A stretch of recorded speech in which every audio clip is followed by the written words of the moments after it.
আমার ছেলে এন্দাবিল হক, আমি তার বাবা মোহাম্মদ আব্দুল সোবাহান।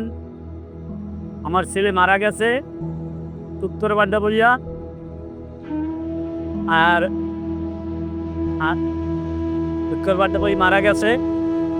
আমার দাবি যে আমার সরকারের কাছে আমাকে এই দাবি যে সরকার আমার সহযোগিতা করবে, সরকার আমাকে বহন করবে, সরকার আমাকে এই শহীদের স্মৃতিটা ধরিয়ে রাখতে আমাকে দাবি এইটা। আমার এমদাদুল হকের আম্মা খুব অসুস্থ, এমদাদুল হকের আম্মা খুব অসুস্থ।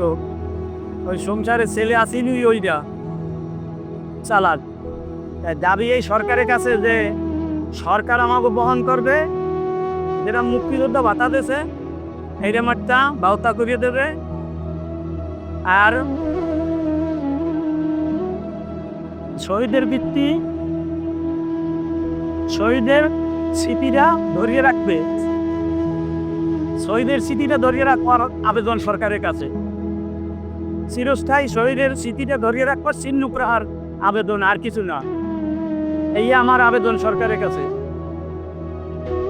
আর আমার ছেলে আছে, যদি চাকরি চুক্তি দিতে পারে এই চাকরির ব্যবস্থা করিয়ে দিলে সরকার। তার আম্মায় অসুস্থ, এই ছেলে বলছে যে ভাইও মায় তো হচ্ছে অসুস্থ, তাই গুন দিয়া কইছে যে আমা আপনি যদি ডাক্তার দ্বারে না যান তা আমার মুখ আর দেখবেন না। এই কইছে শুক্রবার রাইতে, শনিবার এই গুলি খেয়ে মারা গেছে। এরপর আর কোনো কথা হয় নাই। রাত্রে কথা বলছে, সকালে মারা গেছে, সকালে আর কোনো কথা হয় নাই তার লগে। মানে আমি তো সরকারের কাছে আবেদন করি যে সরকার আমাকে বহন করিয়া সংসারটা কি বলে, আমরা তো গরিব, কাজকাম করতে পারি না। সরকার আমাকে জায়গা জমি দেয় বাবা, জায়গা জমি নেই আমাকে, বুঝলেন? 3 কেরা জায়গা হ্যাঁ লই কেস চলে।